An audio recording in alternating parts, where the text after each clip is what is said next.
Dust fell from the ceiling of the trauma bay as the first mortar shell hit the perimeter, rattling the surgical lamps. To the Navy SEALs bleeding on the cots, the soft-spoken nurse checking their IVs was just another civilian in uniform. A Florence Nightingale, severely out of her depth in a hostile war zone. They didn't know the calluses on her hands weren't just from snapping on latex gloves and tying tourniquets. They didn't know the faded ink hidden beneath her scrub sleeve was an eagle, globe, and anchor. When the hospital's reinforced doors blew open and armed insurgents poured into the ward, the injured SEALs desperately reached for weapons they didn't have. But the quiet nurse didn't scream. She simply racked the slide of a dropped M4, and the chaotic room went dead silent. Forward Operating Base, FOB. Restitution sat like a dusty scar against the unforgiving landscape of the Syrian desert. It was a place where the heat distortion made the horizon dance, and the constant, low-frequency hum of diesel generators vibrated in the marrow of your bones. To the men and women stationed there, it was the edge of the earth. To Lieutenant Sarah Jenkins, a United States Navy Nurse Corps officer, it was just another office. Sarah was a ghost in the trauma ward. Standing at 5'6", with dark hair perpetually scraped back into a tight, practical bun, she possessed a demeanor so profoundly calm that it often unsettled the newer medics. She didn't yell when a casualty's blood pressure bottomed out. She didn't flinch when the artillery boys on the north wall let loose with a 155 mm howitzer in the middle of the night. She just worked. Her hands moved with a mechanical, terrifying efficiency, packing wounds, pushing morphine, and reading vitals with eyes that seemed to look right through the chaos. The special operations units that cycled through FOB restitution viewed the medical personnel with a mixture of deep gratitude and protective paternalism. Chief Petty Officer Thomas Reed, the team leader of a seasoned Navy SEAL element known as Bravo Platoon, was no exception.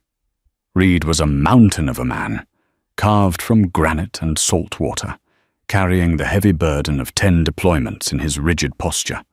When Bravo Platoon returned from a grueling 5-day reconnaissance operation in the Badlands, they brought the desert back with them. They dragged in carrying the metallic scent of sweat, spent brass, and adrenaline. Their medic, a perpetually grinning 26-year-old named Danny Carter, had caught a nasty piece of shrapnel in his left bicep during a secondary extraction. "Take a seat, Carter," Sarah murmured, her voice barely rising above the whir of the portable air conditioning unit. She pulled on a fresh pair of blue nitrile gloves, her eyes locked on the jagged tear in the fabric of his uniform. "It's just a scratch, Doc," Carter joked, wincing as she unceremoniously snipped the sleeve away with trauma shears. "Barely even hurts. I think you just want an excuse to hold my hand." Sarah didn't smile. She didn't offer the sympathetic, motherly clucks that some of the other nurses did. She merely reached for the iodine. "If you wanted me to hold your hand, Carter, you should have taken a bullet to the palm. Hold still. This is going to burn." Chief Reed stood near the entrance of the tent, his arms crossed over his plate carrier, his M4 rifle slung tight against his chest. He watched the nurse work. He appreciated her efficiency. But to him, she was profoundly out of place. The SEALs lived in a world of calculated violence, a world of threat assessments and terminal ballistics. To Reed, the medical staff were soft assets, civilians in camouflage who needed to be shielded from the wolves circling just outside the HESCO barriers. "How long until he's combat effective, Lieutenant?" Reed asked, his voice a low gravel that commanded the room. Sarah didn't look up from the wound. She was currently extracting a jagged piece of twisted metal with forceps, her hands steady as bedrock. "He needs sutures, antibiotics, and 48 hours of limited mobility. If you put him back outside the wire before then, he'll tear the stitches, risk infection, and become a liability to your team, Chief."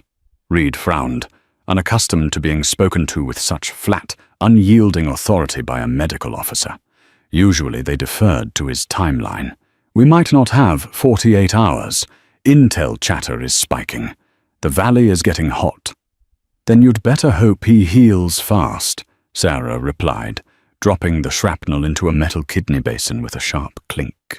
Because right now his only tactical contribution would be bleeding on the enemy. James Harrison, the platoon's sniper, chuckled from the corner where he was downing a bottle of lukewarm water. She's got you there, boss. Doc Jenkins doesn't play. Sarah finished the sutures with rapid, precise knots, bandaged the arm, and turned away to update the chart. She didn't engage in their banter. She didn't seek their approval. The SEALs saw a dedicated, perhaps overly serious nurse. What they completely failed to notice was the way Sarah's eyes unconsciously tracked the exits of the tent, the way she instinctively stepped off the X when someone entered the room hastily, or the way she maintained a perfectly balanced, bladed stance, even when simply standing at a charting computer.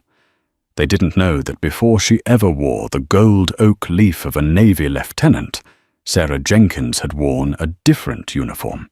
They didn't know she had spent 6 years in the United States Marine Corps, attached to a highly classified female engagement team that routinely operated alongside Marine Force reconnaissance in the most hostile sectors of Helmand Province. They didn't know that she had traded her rifle for a stethoscope only after a devastating ambush left her entire squad wiped out, a firefight she survived only by dragging 2 wounded Marines out of a kill zone while laying down suppressive fire with a squad automatic weapon. Sarah had buried the Marine. She had locked away the violence, the aggression, and the instincts that kept her alive in the dirt, choosing instead to focus solely on mending the broken bodies the war machine spat out. She wanted to heal. She wanted to fix. She swore she would never pull a trigger again. But as the sun dipped below the Syrian horizon, casting long, bleeding shadows across FOB restitution, the war decided it wasn't quite done with the Marine. The temperature plummeted as night fell, and with the darkness came a suffocating, blinding sandstorm. The Shamal winds howled across the desert, hurling millions of grains of sand against the canvas walls of the medical tents. The noise was deafening, a relentless, roaring static that drowned out the generators and made verbal communication beyond a shout nearly impossible. Worse than the noise was the isolation.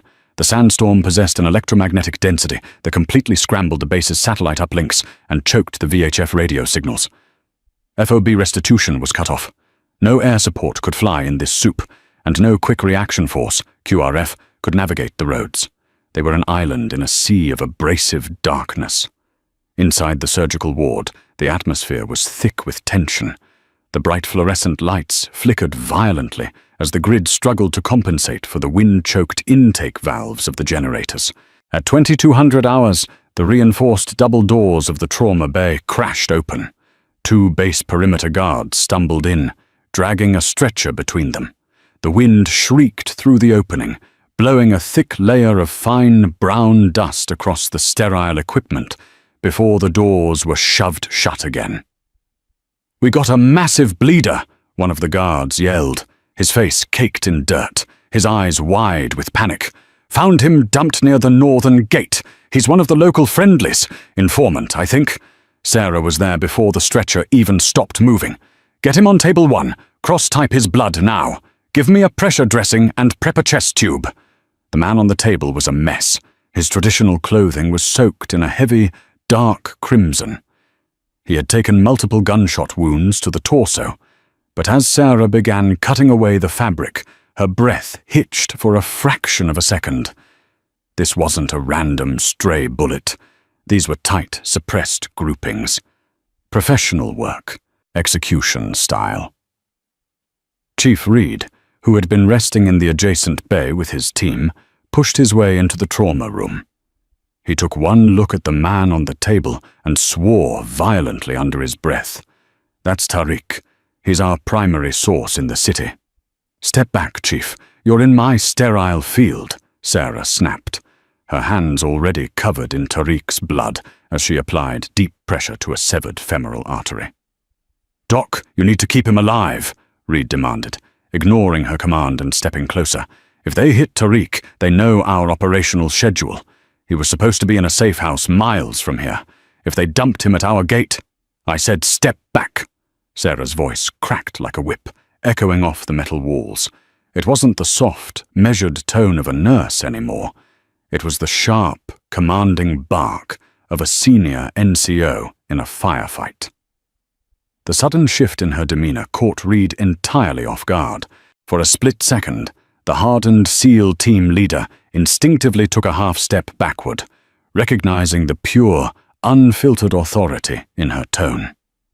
"They didn't just dump him," Carter, the wounded SEAL medic, said quietly from the doorway, his face pale as he looked out the small, reinforced window towards the perimeter. "Boss, they used him as a distraction." Before Reed could process Carter's words, a low, concussive thump shuddered through the floorboards. It wasn't the sharp crack of incoming mortars. It was a localized, heavy detonation. Breaching charges. The lights in the surgical tent flickered and died completely, plunging the room into absolute darkness for 3 terrifying seconds before the dim, red emergency backup lights kicked on.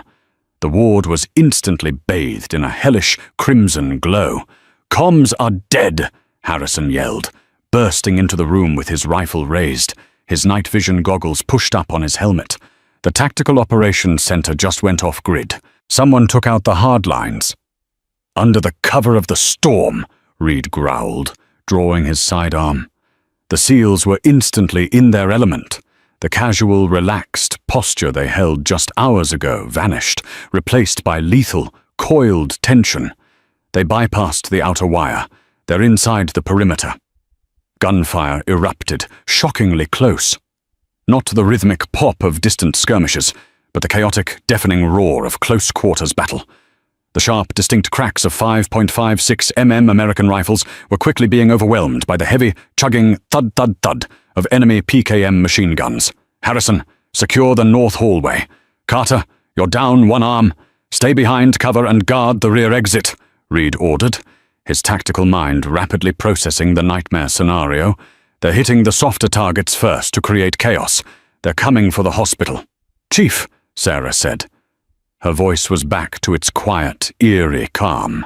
She was still holding pressure on Tariq's wound, her hands slick with blood in the red emergency light. "Keep your head down, Doc.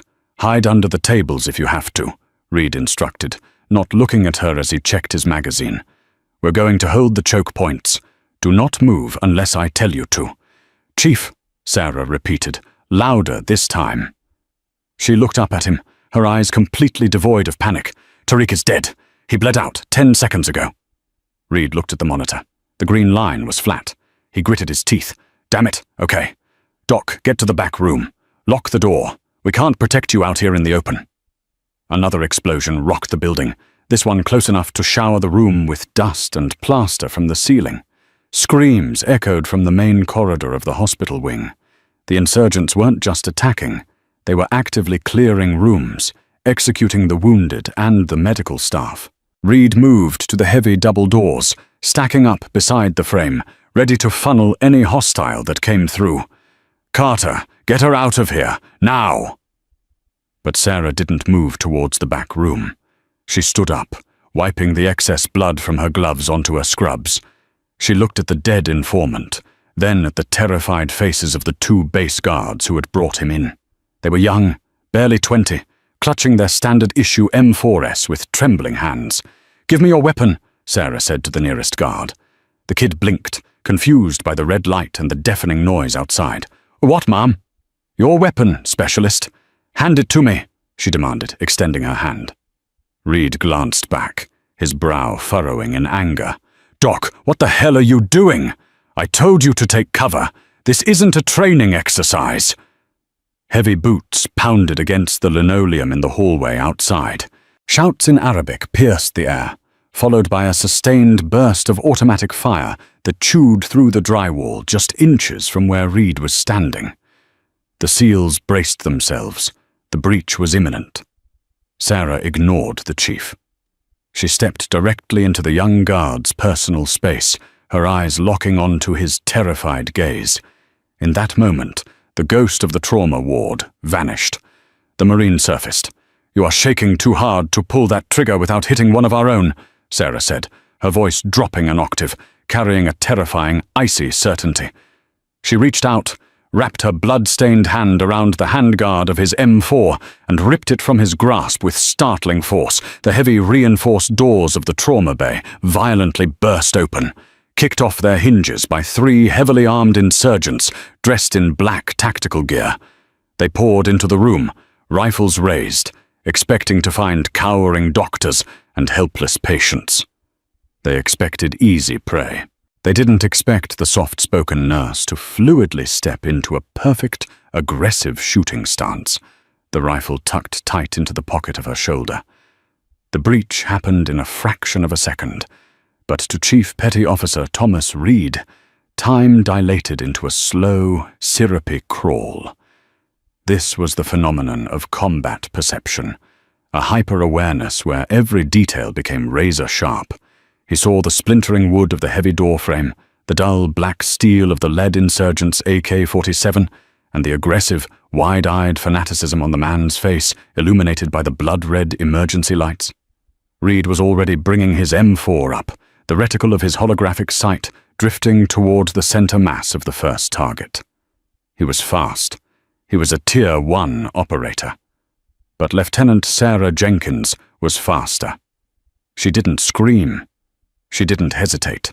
The M4 she had just stripped from the trembling hands of Private First Class David Miller was an extension of her body. The heavy, clumsy posture of a civilian trying to handle a firearm was entirely absent.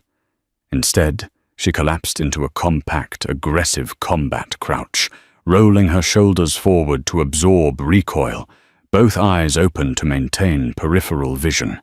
Crack, crack. The unsuppressed roar of the M4 in the enclosed trauma bay was deafening.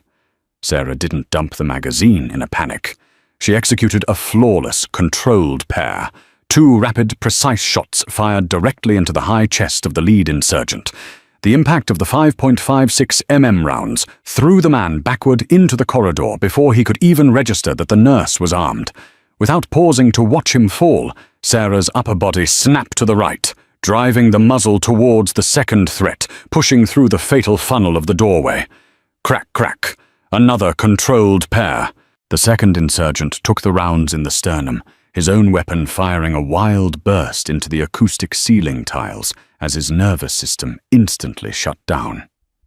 Plaster dust rained down like snow in the crimson light.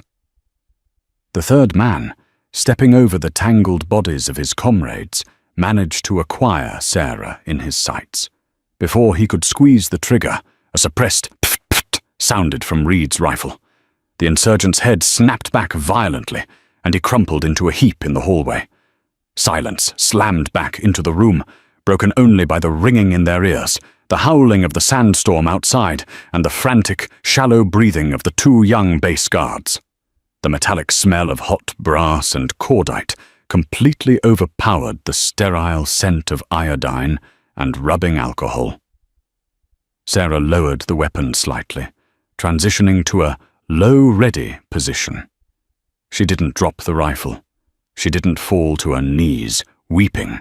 She smoothly stepped over the dead informant on the floor, keeping the muzzle pointed toward the dark, smoke-filled corridor, systematically slicing the pie, checking the angles of the hallway to ensure no secondary wave was pushing the room.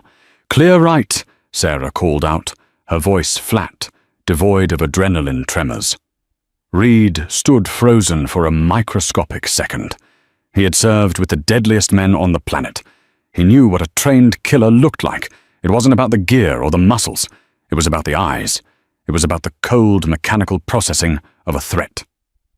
The woman standing in front of him, wearing blood-spattered blue scrubs and sensible hospital clogs, had just executed 2 targets with a fluid, terrifying grace that took years of dedicated close-quarters battle, CQB training to master. "Clear left," Reed replied automatically, stepping out of the doorway to cover the opposite angle. He looked back at her, his mind struggling to reconcile the soft-spoken nurse from 5 minutes ago with the warfighter currently securing his flank. "Doc, what the hell was that?" Sarah didn't look at him. Her eyes remained glued to a sector of fire down the dark hallway. "That was 2 hostiles down in the fatal funnel, Chief. We need to secure the door. They know we're here now." James Harrison, the SEAL sniper, slowly lowered his rifle, staring at Sarah with his mouth slightly agape. She just dropped 2 tangos with a borrowed rifle on iron sights in the dark. "Boss, did you see that?" "I saw it," Reed grunted, stepping over the bodies and dragging the heavy, splintered doors back into place as best he could, barricading them with a rolling steel surgical table. He turned to face her. "Lieutenant Jenkins, who the hell are you?" Sarah finally clicked the safety on and let the rifle hang on its 2-point sling, which she had hastily wrapped around her forearm for stability. She looked at Reed, her face an unreadable mask in the red emergency light. "I'm your trauma nurse, Chief," she said softly, "and right now this hospital is my ward, which means these bastards are trespassing." Private First Class Miller, still backed against the wall, looked at his empty hands, then up at Sarah. "Ma'am, you move like Force Recon." Sarah's jaw tightened imperceptibly. She ignored the comment, turning her attention to the tactical situation. "We are cut off. The TOC is down, comms are jammed by the storm, and we have an unknown number of hostiles inside the wire. Their objective is the hospital." "Why the hospital?" Carter asked, wincing as he clutched his freshly sutured arm. "There's nothing of tactical value here. Just wounded guys and medical supplies." "Terror," Reed answered grimly. "They bypass the heavy guns, slaughter the wounded, and film it for propaganda. It destroys morale. It's a psychological decapitation strike." "Not on my watch," Sarah said. She walked over to the dead insurgents, crouching beside the closest one. With practiced efficiency, she patted down his tactical vest, stripping him of 3 spare AK magazines, a fragmentation grenade, and a heavy, brutal-looking fixed blade knife. She tossed the magazines to Miller. "Pick up that AK, Private. You're going to need it." Miller stared at the bloody weapon on the floor, visibly shaking. "I don't know if I can, ma'am. I'm logistics. I drive a forklift. I've never—" Sarah closed the distance between them in 2 strides. She grabbed Miller by the front of his plate carrier, pulling him down slightly so they were eye to eye. "Listen to me, Miller," Sarah said, her voice dropping into a harsh, commanding gravel that echoed the drill instructors of Paris Island. "I don't care if you bake cupcakes for the mess hall. You are wearing an American flag on your shoulder. You are a rifleman first. Breathe in. Hold it. Exhale. Now pick up that weapon, take the safety off, and watch that door." "Do you understand me, Private?" "Yes, ma'am," Miller stammered, the sudden, fierce authority in her voice overriding his panic. He scrambled to pick up the AK-47, his hands suddenly much steadier. Reed watched the exchange, his respect for the lieutenant skyrocketing. She hadn't just taken control of the room, she had actively managed the psychological break of a subordinate under fire. "All right, Doc," Reed said, checking his own ammunition pouches. "You clearly know your way around a 2-way rifle range. What's the play? We can sit tight and hold this room, but if they bring RPGs or thermobaric charges, we're cooked."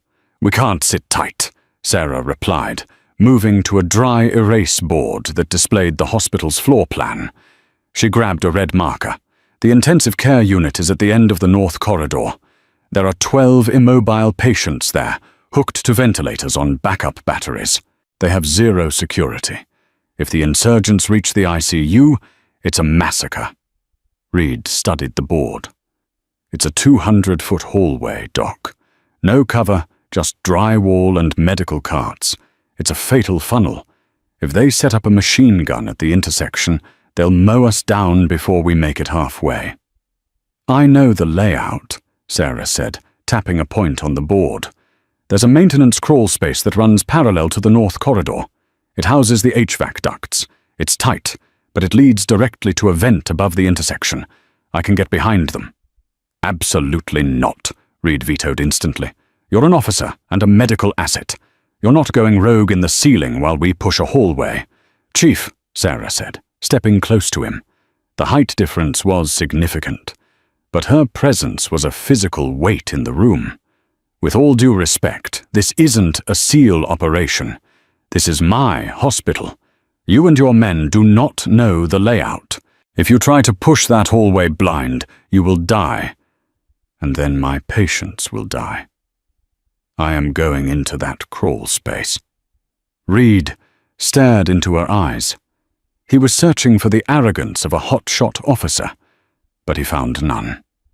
He only saw the cold, grim mathematics of a veteran who knew exactly what the cost of survival was. "Harrison," Reed barked, not breaking eye contact with Sarah. "You're on point with me. Carter, you stay here with the 2 guards. Barricade the door. If anyone comes through who isn't us, make them pay for it." "Copy that, boss," Carter said, drawing his sidearm with his good hand. "Lieutenant," Reed said softly, the title carrying a new weight, "if you get pinned down in those vents, we can't come get you." "I won't get pinned down, Chief," Sarah replied, racking the charging handle of her M4 to ensure a round was chambered. "Just give me 2 minutes to get into position, then make a lot of noise in the hallway to draw their attention." The crawl space was exactly as Sarah had described, cramped, suffocating, and choked with years of accumulated desert dust. The only light came from the dim red glow bleeding through the ventilation grates beneath her. She moved with agonizing slowness, leopard crawling over the aluminum ductwork, her M4 pushed out in front of her. Every inch forward was a mental battle against the claustrophobia and the ghosts of her past. The smell of the dust and the heat of the enclosed space instantly transported her back to a collapsed mud-brick compound in Marja, Helmand province. She had been trapped under a fallen roof for 6 hours while Taliban fighters walked directly over her, hunting her shattered squad. She had survived by breathing through a hollow reed in the dirt, her hands gripping her M249 saw so tightly her knuckles had bled. She forced the memory back into its dark box. Not now. Stay frosty. Beneath her, the hospital was a war zone. She could hear the heavy boots of the insurgents methodically kicking in doors, the terrified screams of the local civilian staff, and the brutal staccato bursts of gunfire that silenced them. Anger, cold and pure, burned in her chest. She had spent years trying to wash the blood off her hands, trying to be a healer, and these men had brought the slaughter right into her sanctuary. She reached the grate overlooking the main intersection outside the ICU. Peering through the dusty louvers, she assessed the tactical nightmare below. Reed had been right. The insurgents were smart. They had set up a heavily fortified choke point. 3 men had overturned a massive, lead-lined X-ray machine and were using it as hard cover. Resting on top of the machine was a PKM general-purpose machine gun, its belt of 7.62 mm ammunition gleaming in the red light. The gunner had a perfect line of sight down the north corridor, waiting for anyone foolish enough to attempt a rescue. 2 riflemen covered his flanks. If Reed and Harrison stepped out into that hallway, they would be cut to ribbons in less than 3 seconds. Sarah checked her watch. 1 minute and 45 seconds had passed. Reed was about to make his move. She carefully slung her rifle across her back, needing both hands. She reached into her cargo pocket and pulled out the fragmentation grenade she had stripped from the dead insurgent in the trauma bay. It was a Russian-made F1, heavily grooved for maximum shrapnel dispersion. A brutal, indiscriminate weapon. She gripped the spoon tightly and pulled the pin. The metal ring clinked softly against her wedding band, a ring from a husband who had died on a tarmac in Kandahar 7 years ago. Below, at the far end of the hallway, a heavy door banged open. "Contact front!" Reed's voice roared, instantly followed by the deafening, suppressed thwack, thwack, thwack of his and Harrison's M4S. They were engaging the heavy armor from down the hall, intentionally drawing fire. The insurgents took the bait. The PKM gunner roared something in Arabic and opened up. The sheer volume of fire was terrifying. The 7.62 mm rounds chewed through the drywall, shattered the overhead lights, and sent a storm of plaster dust billowing down the corridor. The noise vibrated up through the floorboards, shaking the dust from the crawl space onto Sarah's face. Reed and Harrison were pinned down behind a concrete structural pillar, unable to return fire against the overwhelming suppression of the machine gun. Now! Sarah kicked the ventilation grate violently. It popped loose, dangling from one screw.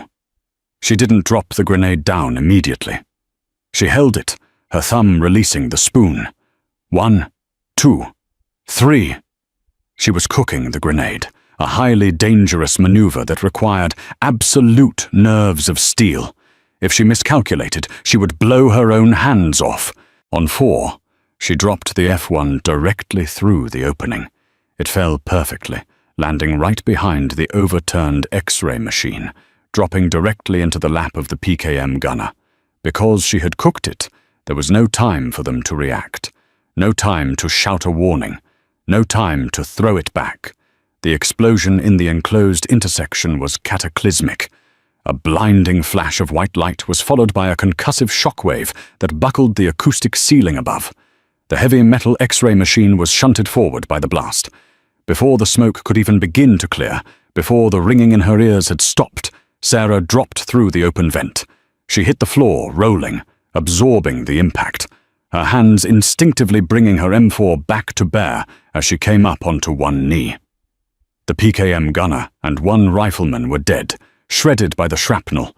The third insurgent, bleeding from his ears and completely disoriented, stumbled blindly through the smoke, raising his AK-47 haphazardly. Sarah didn't flinch. She tracked him through the dust cloud, the red dot of her optic settling squarely on his nose. Crack. A single, clean shot. The man folded like a broken puppet. "Moving!" Sarah shouted down the hallway, her voice cutting through the ringing silence. From down the corridor, Reed and Harrison broke from their cover, sprinting toward her through the haze of smoke and pulverized drywall, their weapons up and scanning. When they reached the intersection, they stopped, taking in the carnage. The heavy machine gun nest had been utterly obliterated. And standing in the middle of it all, covered in plaster dust, blood, and soot, was their nurse.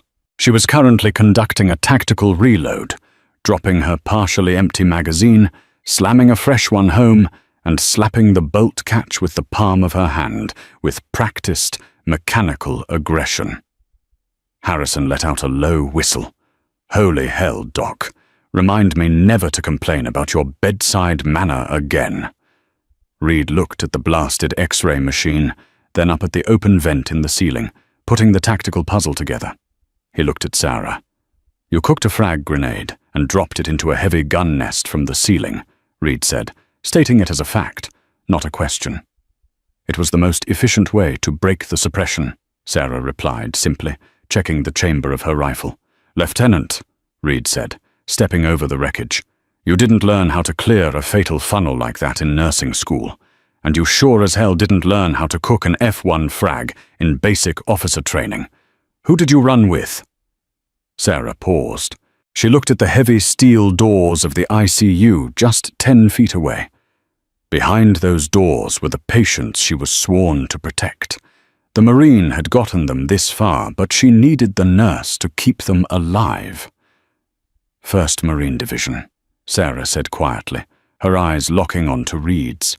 "Task Force Bell, female engagement team attached to 2nd Force Reconnaissance. We were the ghosts they sent into the compounds where the men weren't allowed to go." Harrison blinked. "Task Force Bell? I read the after-action reports on you girls. You guys spent more time outside the wire in Helmand than the infantry did." "We did our jobs," Sarah said, shutting down the conversation. She turned towards the ICU doors. "The patients are in here. We need to secure the ward and set up a defensive perimeter before their QRF realizes this flank has collapsed." As she reached for the handle of the ICU door, a heavy, agonizing groan echoed from the stairwell adjacent to the intersection. Instantly, all 3 muzzles snapped towards the sound. The heavy metal fire door of the stairwell was propped open slightly by the body of a dead American soldier. But behind him, in the shadows, something was moving. "Identify!" Reed barked, a high-powered flashlight clicking on, its blinding white beam cutting through the red emergency lights, illuminating the darkness of the stairwell. A figure stumbled out from behind the door, leaning heavily against the concrete wall. It was a man, wearing the woodland camouflage of the local Allied militia, but he wasn't armed. His hands were raised, shaking violently. Blood poured from a massive laceration across his forehead, completely blinding his left eye. "Please!" the man choked out in broken English, coughing up blood. "Do not shoot! I am friend!"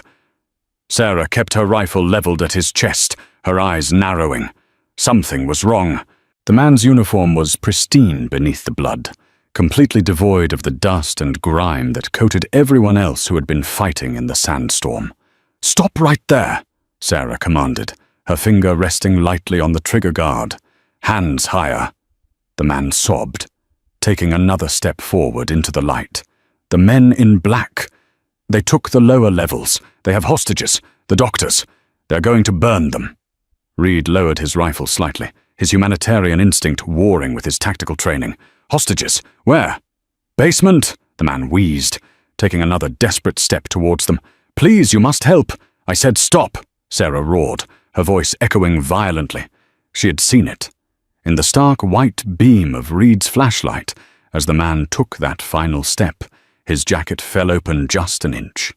Beneath the woodland camouflage, tightly wrapped around his torso, was a bulky vest woven with thick wires and blocks of grey C4 explosive. He wasn't a survivor. He was a human smart bomb, sent in to breach the final barricade. "Chief, catch him!" Sarah screamed, the command tearing from her throat with absolute, desperate authority. It was a suicidal order, demanding a man to rush toward a live bomb. But Chief Petty Officer Thomas Reed didn't even blink. Trust in combat is forged in milliseconds, and the Navy SEAL had already entrusted his life to the lethality of the nurse beside him. Reed lunged forward, dropping his rifle to let it hang on its sling, his massive frame closing the 10-foot gap with terrifying speed. Simultaneously, Sarah's finger applied exactly 4.5 pounds of pressure to the curved steel trigger of her M4. She didn't aim for the chest. She didn't aim for the face. She aimed for a 2-inch target zone, located at the base of the nose, directly between the eyes, the T-box. A shot placed precisely here severs the medulla oblongata, the lower half of the brain stem. It is the only guaranteed way to induce instant flaccid paralysis, instantly destroying the central nervous system's ability to send a final, reflexive signal to the hands. Crack. The 5.56 mm green tip round traveled at over 3,000 feet per second. It struck the bomber perfectly in the philtrum, snapping his head violently backward. The biological computer running his body was unplugged in a microsecond. No twitch, no dying spasm. But gravity still existed. As the dead insurgent's knees buckled and his hand began to go limp, the spring-loaded dead man's switch began to slip from his relaxing grip. If the spring extended fully, the circuit would close, and the hospital wing would be vaporized. Reed slammed into the collapsing body like a freight train. He didn't tackle the man to the floor.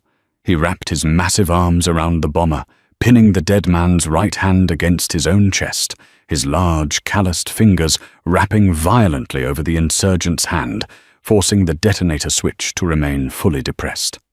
The two of them crashed heavily against the cinder block wall of the stairwell, Reed using his own body weight to pin the corpse upright. The heavy silence that followed was suffocating. The air was thick with the smell of vaporized blood, cordite, and the metallic tang of the C4 blocks inches from Reed's face. "I got the switch," Reed grunted, his voice tight, sweat instantly beading on his forehead despite the freezing chill of the desert storm outside. "It's a heavy spring. If my grip slips, Doc, we're pink mist." Sarah was already moving. She slung her rifle over her back and dropped to her knees beside Reed. Her hands, which had just flawlessly executed a high-stress precision shot, were completely steady as she reached into her trauma shears pouch. She didn't pull out medical equipment. She pulled out a thick roll of heavy-duty medical tape, the kind used to secure chest seals and splints. "Hold him exactly there, Chief. Do not breathe," Sarah commanded, her voice dropping back into the eerily calm, clinical tone of the trauma bay. She wedged her hands between Reed's massive chest plate and the dead man's hand. With methodical, rapid precision, she began wrapping the medical tape tightly around the bomber's fist, securing the detonator lever flush against the plastic housing. She wrapped it 5 times, pulling the tape so taut her knuckles turned white before biting the end off and smoothing it down. "Okay," Sarah whispered. "Ease up, slowly." Reed slowly relaxed his grip, stepping back a fraction of an inch. The medical tape held. The switch remained depressed. The C4 remained inert. Harrison let out a breath that sounded like a deflating tire. Jesus wept. "Lieutenant, you are officially the scariest person on this base." Sarah didn't acknowledge the compliment. She stood up, her eyes immediately scanning the stairwell the bomber had emerged from. The heavy steel door at the bottom of the flight of stairs was dented and scarred by bullet impacts. "The ICU is secure for now," Sarah said, pointing down the hall to the heavy double doors. "Harrison, get inside. Barricade the entrance. Check the ventilator battery reserves. If the primary generators don't kick back on in 20 minutes, you're going to have to bag those patients manually. Do not let anyone through those doors." "What about you and the boss?" Harrison asked, already moving toward the ICU. "The bomber said they took hostages in the basement," Reed answered, picking his rifle back up and checking the chamber. His eyes met Sarah's. The dynamic had completely shifted. He was no longer the protective alpha shielding a civilian. He was a Tier 1 operator looking at a peer. Captain Mitchell, the chief medical officer, usually runs the night shift down in the triage sorting area. If they have him, they have the keys to the entire medical supply vault. "They don't want the supplies, Chief," Sarah corrected quietly. "They want the spectacle. A beheading video of an American Navy captain in a hospital basement will play on a loop on every extremist network by sunrise." "Then we don't give them the chance," Reed growled. He checked his remaining magazines. He was down to 2. "It's just the 2 of us, Doc, going down into a dark, flooded basement against an unknown number of hostiles. Standard protocol says we wait for the QRF." "The sandstorm has the QRF blind, deaf, and grounded," Sarah replied, clicking a fresh magazine into her M4 and dropping the bolt. "By the time the wind dies down, Captain Mitchell and his staff will be dead." She turned towards the dark, descending stairwell, the red emergency lights painting her face in harsh, demonic shadows. "I swore an oath to do no harm, Chief," Sarah said, her voice like grinding stone. "But right now, the only way to heal this hospital is to cut out the cancer. Let's go to work." The stairwell descending into the basement was a suffocating concrete tube. With the primary grid destroyed, the area was plunged into absolute darkness, thick with the smell of diesel fuel and fresh blood. Somewhere, a ruptured pipe dripped rhythmically into the shaft. Reed pulled his dual-tube night vision goggles, NVGs, over his eyes, shifting the world into a grainy, luminous green. He looked back at Sarah. As a nurse, she had no tactical optics. She was operating completely blind. "Grab the back of my plate carrier, Doc," Reed whispered. "Keep your muzzle depressed." Sarah grasped the heavy nylon webbing, closing her eyes to rely entirely on her other senses. She felt Reed's weight shift as he descended, mirroring his steps to avoid debris. She filtered out the dripping water, listening for the scrape of boots or hushed Arabic whispers. At the bottom landing, the basement opened into a labyrinth of utility corridors and a mass casualty triage area. Reed stopped, raising a clenched fist. He leaned back, his lips brushing her ear. "Light source ahead. 50 feet down the corridor, left side. I'm seeing multiple heat signatures. 5 tangos, 3 armed guards, a cameraman, and a leader holding a machete. They have 4 hostages on their knees in the center, Captain Mitchell and 3 corpsmen. They're zip-tied." Sarah opened her eyes. Faint yellow light spilled from the triage room doors. The insurgents were running a high-lumen halogen work light off a battery pack, setting the stage for a horrific broadcast. "We can't use grenades," Sarah whispered, analyzing the CQB geometry. "The fragmentation will shred the hostages. We have to breach with surgical precision." "It's a fatal funnel," Reed assessed. "If we miss a single shot, the guy with the machete drops the blade, or the guards spray the hostages." Sarah stared at the yellow light reflecting off the ankle-deep water, flooding the concrete floor. "Chief, do you have your flashbangs?" "2 left. I don't need to see to shoot if I know exactly where the targets are," she said. "We use the light against them." She quickly outlined the highly unorthodox maneuver. It relied entirely on timing and shock action. Reed stacked up on the right side of the corridor wall, his respect for the former Marine cementing into awe. She didn't just want to survive, she wanted to dominate the room. They moved down the hallway with agonizing slowness, boots sliding silently through the shallow water.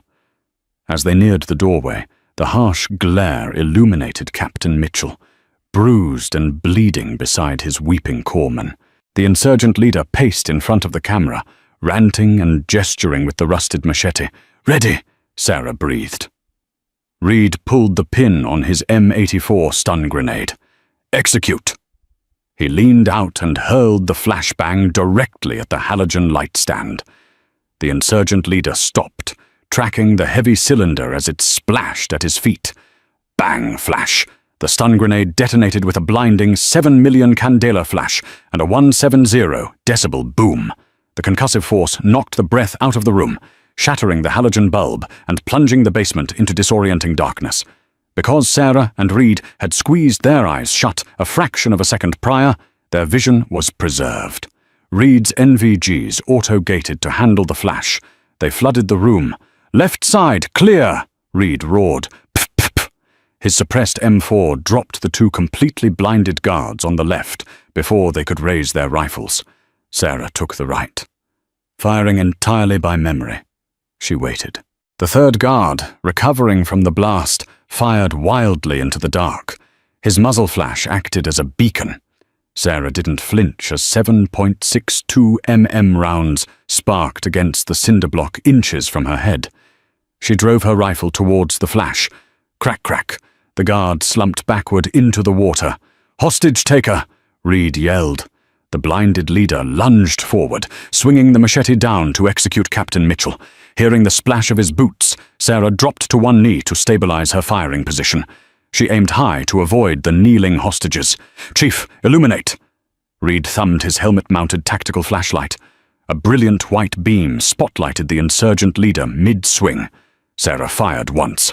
The 5.56 mm round shattered the man's right shoulder joint, severing the brachial artery. The kinetic energy spun him violently, throwing off his swing.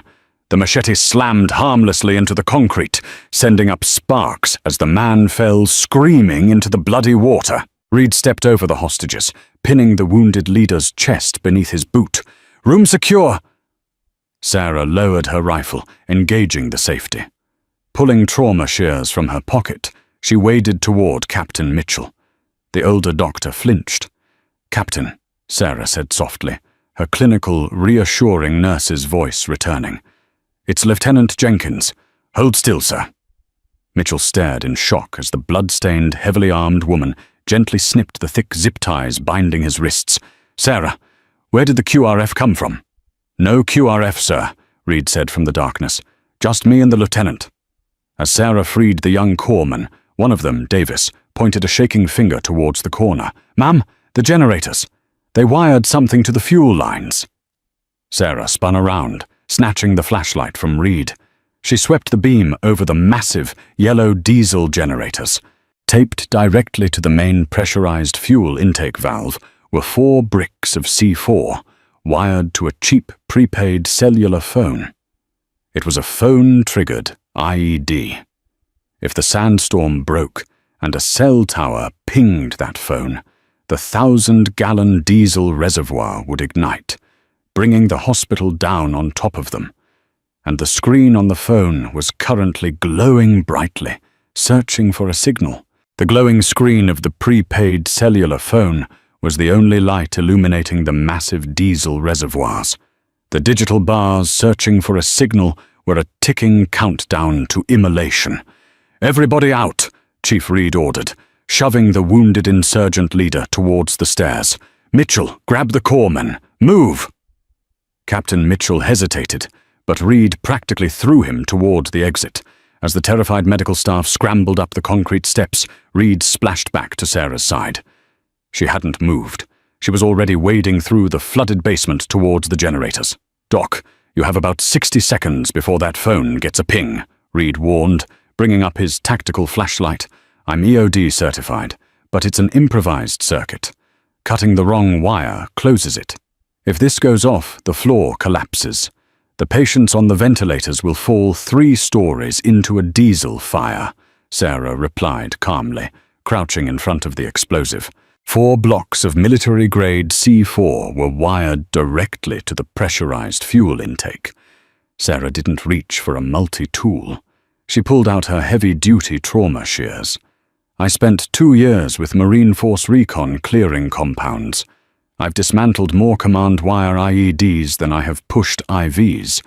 She leaned in, her nose inches from the explosives. "The phone is the initiator. The vibration motor wires route into a secondary battery pack, which feeds the blasting cap. It's a collapsing circuit. I have to sever the connection between the phone and the relay simultaneously." Suddenly the phone screen shifted from searching to 1 bar. The storm was lifting. Sarah opened the jaws of her shears, sliding the thick steel blade beneath a pair of twisted copper wires. 2 bars, Reed said. The screen flashed bright white. "Incoming call. Snip." The trauma shears bit through the copper wire. In the exact microsecond, the digital signal attempted to send the electrical current. The screen continued to flash, but the connection to the explosive was utterly dead. Silence rushed back into the flooded basement, broken only by the harsh sound of Reed exhaling a breath he hadn't realized he was holding. "Circuit is broken," Sarah said quietly, wiping dirty water from her forehead. Slowly, the hardened Tier 1 operator pushed his night vision goggles up and gripped her forearm, Roman style. "Lieutenant Jenkins, it was an absolute honor to watch you work." "We held the line, Chief," she replied softly. A heavy mechanical thudding began to vibrate through the concrete walls. "Whump, whump, whump." Reed keyed his radio. "Viper Actual, this is Bravo 1. Hospital wing is secure." 10 minutes later, heavily armed quick reaction force units poured into the hospital. In the ICU, reinforcement medics assessed the ventilated patients, while QRF soldiers set up heavy machine gun emplacements. Chief Reed, Harrison, and Carter stood near the nurses' station, their armor chipped and battered. They watched silently as Lieutenant Sarah Jenkins stood at a stainless steel sink, aggressively scrubbing the blood and plaster dust from her forearms. She dried her hands, snapped on a fresh pair of blue nitrile gloves with a sharp thwack, and walked over to Carter. "Sit down, Petty Officer Carter," Sarah ordered, her voice holding that flat, unyielding authority. "Let me look at those sutures." Carter blinked, looking to his chief for help. Reed just smiled faintly. "You heard the doc, Carter. Sit your ass down." As Sarah leaned in, examining the wound with gentle, expert hands, she glanced up at Reed with the ghost of a smile. "Now everybody out of my sterile field. I have patients to treat." The SEALs had fought like lions, as they always did. But they knew the truth. They hadn't saved the hospital. The hospital had saved them. The story of Lieutenant Sarah Jenkins is a powerful testament to the hidden depths of the men and women who serve. True strength does not always announce itself with a loud voice. Often, the most lethal protectors and the most compassionate healers are one and the same. Individuals who have walked through the darkest fires and chosen to carry a stethoscope instead of a rifle, yet remain fully capable of wielding both when the innocent are threatened. Heroism is not defined by the uniform you wear at any given moment, but by the unwavering courage you summon when the line must be held. If this incredible story of resilience, combat mastery, and the unbreakable spirit of a combat nurse left you on the edge of your seat, Please hit that like button. Share this video with your friends to honor our quiet professionals. And subscribe to the channel for more gripping, real-life tactical stories.